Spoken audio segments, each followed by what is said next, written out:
How's it going, everybody? Welcome back to Connects TV. This is episode 31. I'm with an amazing guest today. I have Eric Forst. He's the founder of Blocksy. He's an incredible entrepreneur. If you guys want to learn how to start a company or be an entrepreneur, Eric is the man. I have him here today on my show. Eric, how's it going? Hey, it's going all right. How you doing, Iran? Doing great, Eric. We're so glad to finally have you on the show. I'm so glad we met in Miami a while ago and recently at the Tech Disrupt conference in San Francisco. We really want to know, what's going on with your company? How did you get started? I mean, it's so difficult to be an entrepreneur these days. So how did this all happen? You walk us through the story, how this happened for you. Thanks. No, there's so many ways to tell the story, but let's just start with meeting Josh. So I have this amazing co-founder, Josh Hashimzada, and he's in LA. And we were introduced through my cousin, Nancy Shaken, who is an art consultant, fine art consultant. And when I met you last year in Miami, I had been working on an NFT platform for DJs. And so that was out of my passion for music and art. I have an MFA in poetry and creative writing, actually, and used to play in bands back in the 90s when we called it indie rock. And back then it was called DIY, do it yourself. You didn't wait for major labels. You just put out a record on a 7-inch. And I think what really drew me to blockchain and crypto is that there's that same ethos. It's all about average people taking back power and being able to put out art, make music, create collectibles, whatever they're into, and engage directly with their audience and get rid of those inefficient middlemen, which is what crypto and blockchain and Web3 is all about. So Josh, my co-founder, he had that same passion. My cousin Nancy knew I was working on NFTs, and she knew Josh was working on them and actually creating them as an artist. So she made the introduction, and we just hit it off because we're also both marketers. Professionally, my career has been running corporate marketing departments and selling SaaS software to marketers. And Josh works every day in the trenches buying ads for a major Fortune 500 automotive company. He buys social media ads, and he's using CRMs and ad tech tools all day long. So we both had this really similar background professionally and in terms of our passions to support artists and be able to help artists leverage blockchain technology. So that's really how Blocksy got started. And then we recruited our CTO in March, Matt Kotnick, and we started building and just launched our MVP this week. Wow. So what's the name Blocksy mean, and how did you come up with the name Blocksy?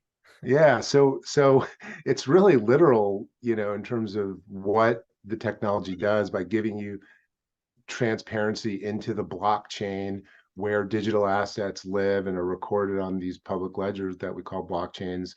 And so we kind of wanted to work with the word block. Really, we thought of block seer or block sensei, and we were looking at all these different things.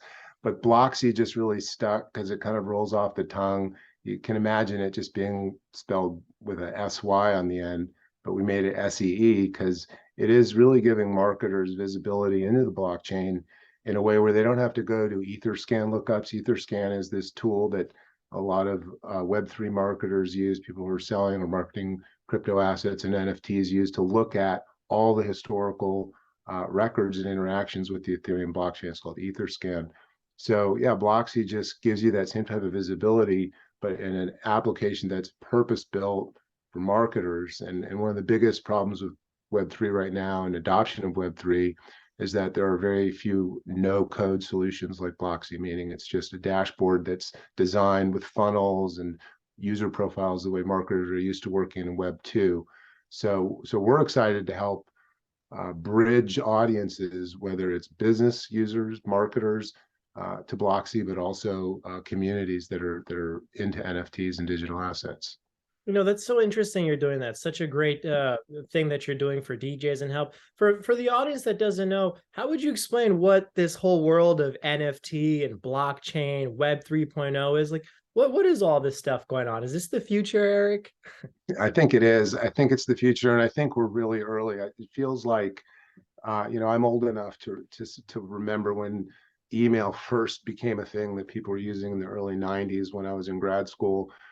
And then in 95, when I started my first corporate job, It was kind of like half faxes and half emails in terms of how we were getting consuming information then. Um, but um, but yeah, I think that to just help people understand what does Web3 mean and how it's different from Web2, let's just start with Web1. So back in '95, when I was, had my first marketing job, I was running a marketing department for a customs broker freight forwarder at LAX.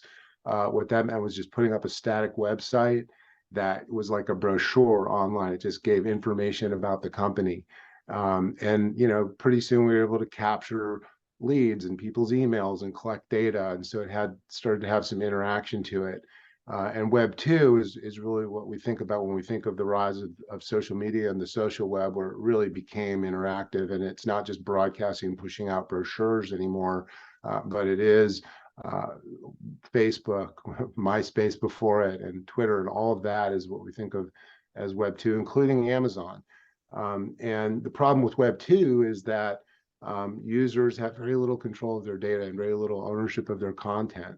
And it's something that's obviously caused all kinds of mental disorders and diseases in this country with Instagram. And certainly many of us are concerned about the impact that algorithms from Facebook and Google, especially YouTube, are having on our democracy by creating these information silos where no one has this common source of truth anymore.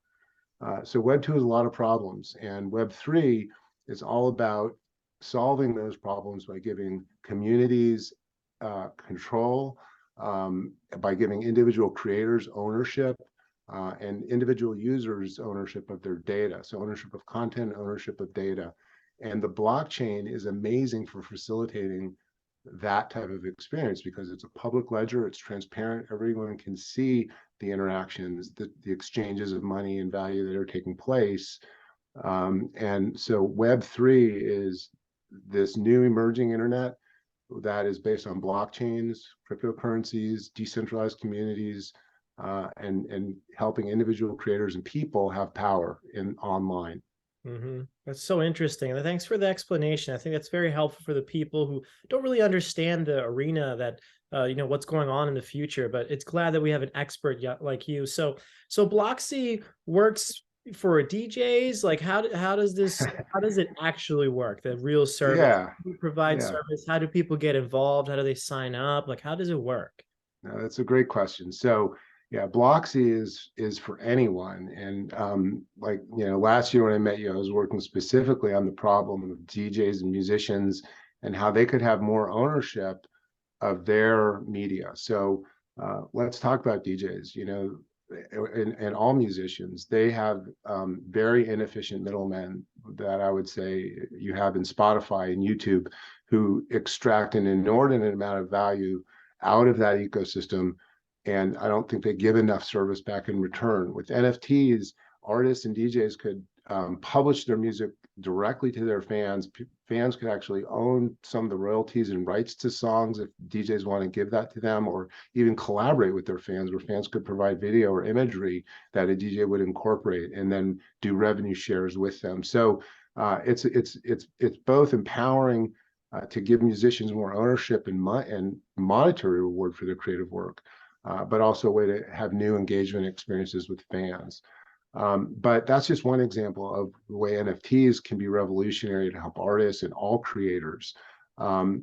So when Josh and I met, we were thinking, well, how can we help fine artists? And there's been some really high profile digital artists like Beeple, who arguably his $69 million sale at the beginning of 2021 blew up the whole NFT market, as there was this huge rise in crypto prices, which also fueled the market, along with all kinds of stimulus money that was in the economy. So all of those things fueled this huge run in 2021. And now in 2022, we started building Bloxy, really thinking of a marketer, which Josh and I are. How do we help them sell NFTs, whether it's a DJ NFT or a fine art NFT? How do we help them reach their audience and market in a way that they're used to in Web 2 CRMs like Salesforce and HubSpot? So Bloxy is for marketers, but it's also for the communities. And what's unique about it is that it has a chat that's token gated, meaning if you have a wallet that you use to store and collect and sell NFTs and trade NFTs, you connect that. And the way a lot of NFT and crypto communities work is if you own the NFT, it gives you rights to vote on, where they want to create a new collection or certain artists they want to allow in. And it lets you, get access to events like the Bored Ape Yacht Club is actually a club and they have parties. And if you have the token, that's your ticket.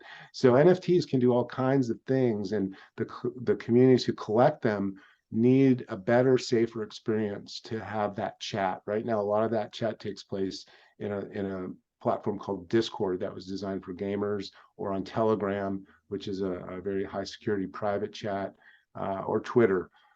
But most marketers and people don't like those communities because there are tons of spammers and scams and all kinds of security issues when you're putting data into those platforms. So Blocksy solves a lot of these problems by giving marketers data and the way to easily build their communities and community members a safer, better experience for engaging crypto and NFT conversations online. Wow, that's just Big, long explanation. I hope that, no, but that's hope that helps.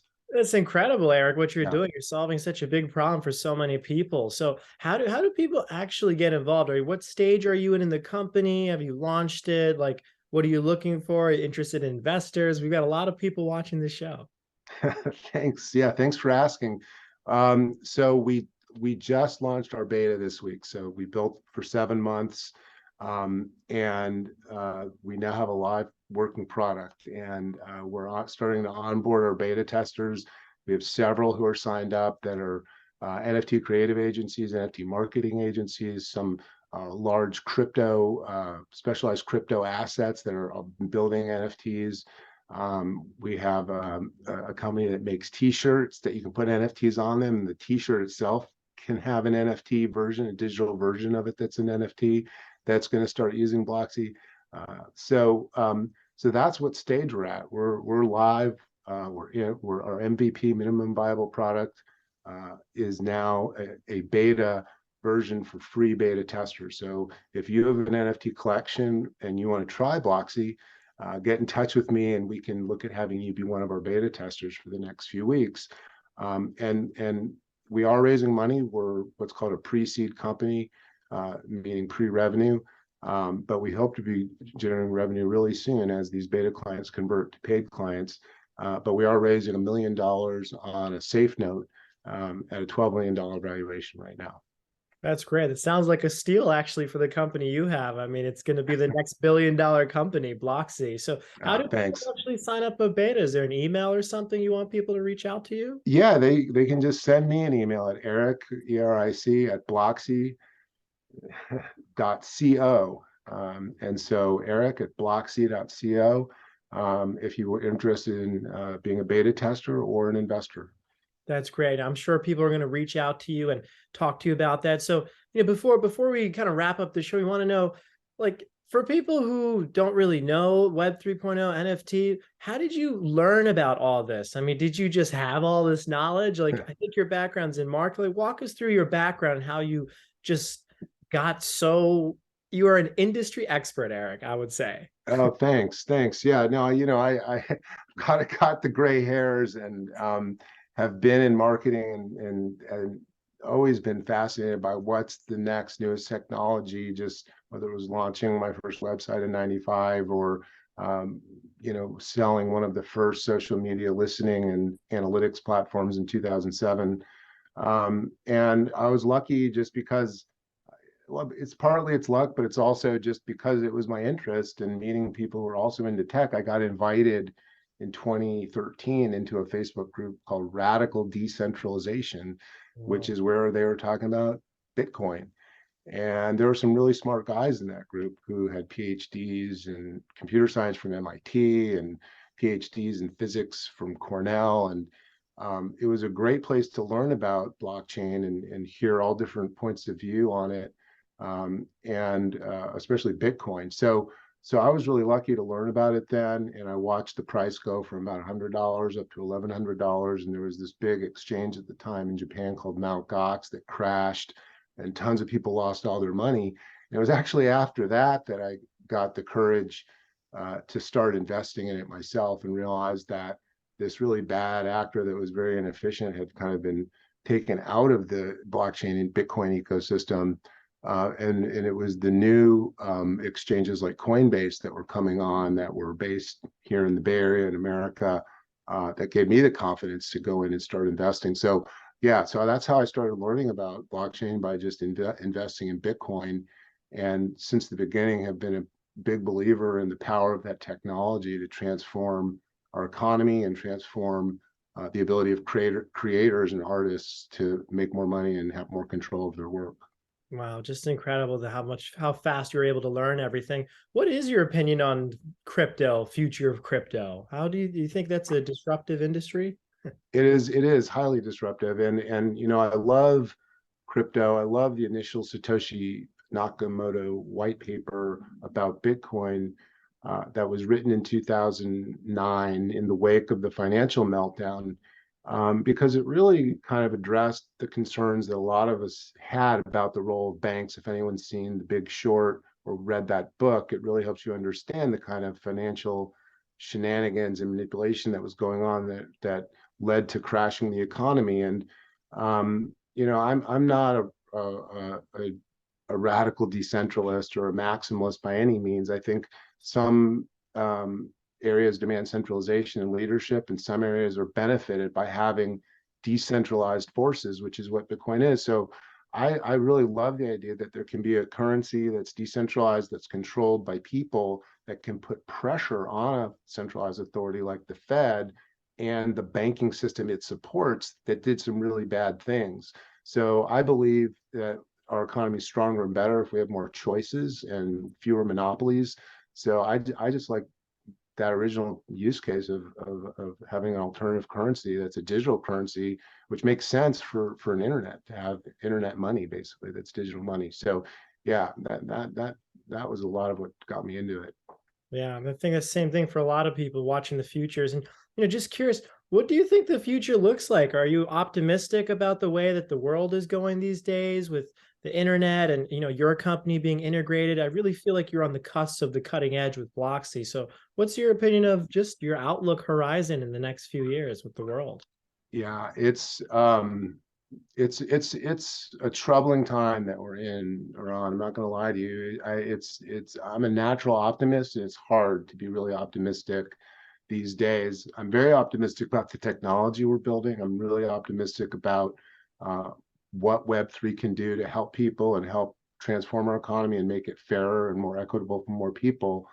But there are always those forces of imperialism and dominance and supremacy, that we have to worry about, that are out there, and that unfortunately the social media algorithms have just accelerated um, the information silos that have caused this real disunity here in America. So I'm worried about the election that's coming in a few weeks, and that we had violence in the wake of an election a few years ago. And I hope we can make it through this time peacefully. And there actually is some technology that gives me a lot of hope in solving these problems. And I was telling you about it the other night when we had dinner, that a good dear friend of mine who I actually worked with 10 years ago on some AI, some text analytics technology, we called that Synapsify. Well, he's now upgraded that algorithm, and we call it Pangea, which was the name of the original continent when Earth was one big continent.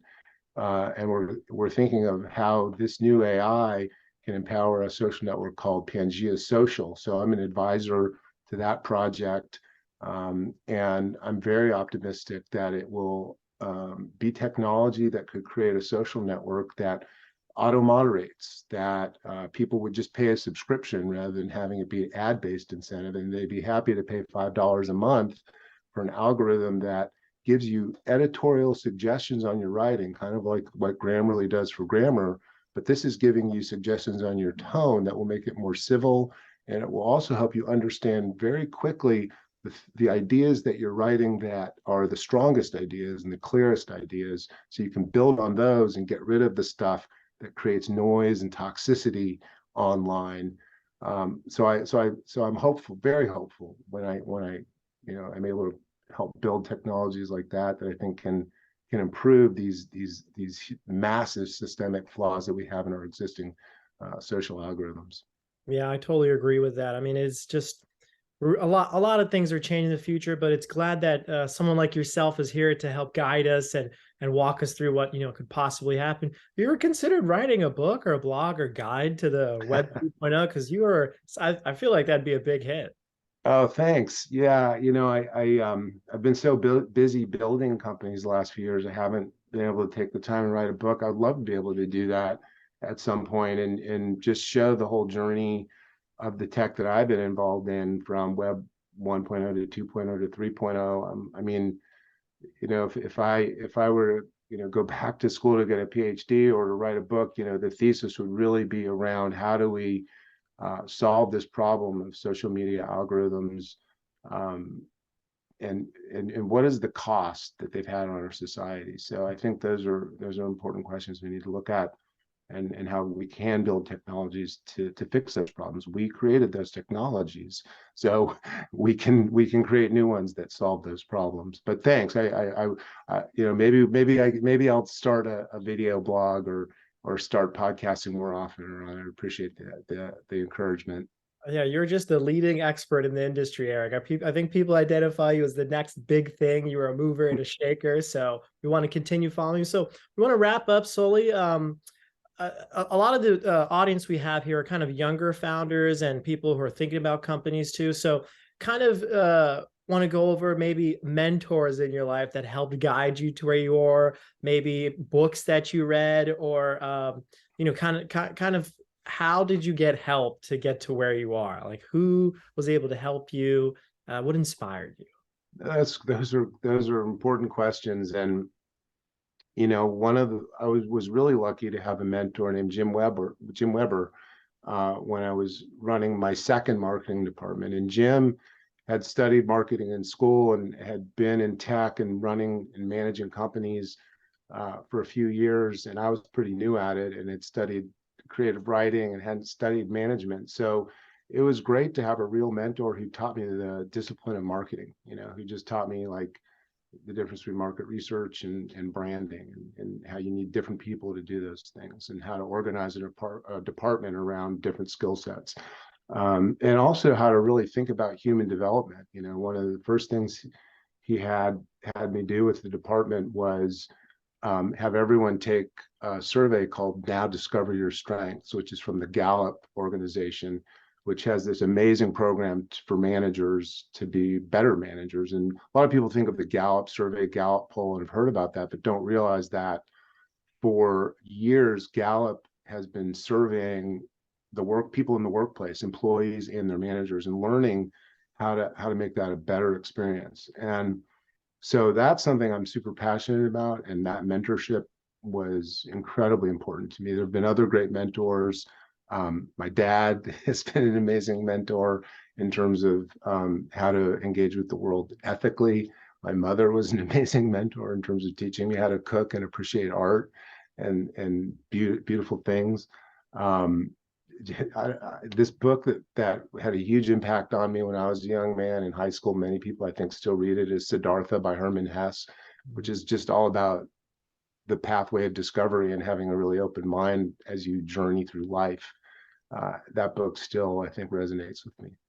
That's just incredible. I'm going to make sure I include those links. That's just great that those mentors helped guide you in your life. I really think that's a big topic these days too. People just need help getting to the next spot. So just last final things before we wrap up. What would you say as advice, since you're an extremely experienced entrepreneur, to other entrepreneurs who are thinking about starting a business, currently starting a business, or maybe thinking about giving up? Any words of wisdom from the amazing Eric Forrest? Oh, thanks. This is a hard lesson, one that I learn every time I try to start a new product, either on my own as a co-founder or within companies, is product market fit and the importance of testing your idea repeatedly and getting survey input constantly.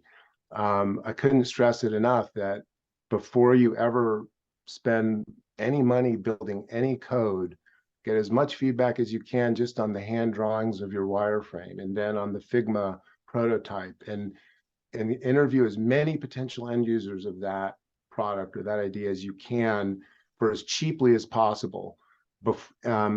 it could be a really expensive mistake to build some software or a consumer product that people don't really need in the market, and what people need when you started is going to be a little different even 3 months later, 6 months later in this fast changing world. So that's the advice I would give. That's the hardest lesson I've had to learn, that I keep learning over and over again. Looks like you're learning every day, right, Eric? So Absolutely. Always keep learning. That's so anything, important. anything else you want to say to the audience or people that want to maybe possibly engage with you or help you about Blocksy? Any last final thoughts? Just that it's super early days. It feels like it's kind of like the late 80s or early 90s of when we were in the internet, before we had any good interfaces or any good UIs, and it's just a lot of stuff built for developers in Web3 right now. So we're excited to be on the cutting edge and have it be where if you're a Web2 marketer, you could just sit down in front of Blocksy and it would feel like a seamless experience. You'd feel like you're looking at the same things that you're used to. So I'm hoping we can help that transition, not just for business users, but also their communities from Web 2 to Web 3. That's incredible, Eric. We're really looking forward to watching you grow. Hopefully people will reach out to you. I think you're the next billion-dollar company. Eric, thank you so much as our guest. We really appreciate you. Thanks, Ron. It's been a pleasure. Thanks for having me on.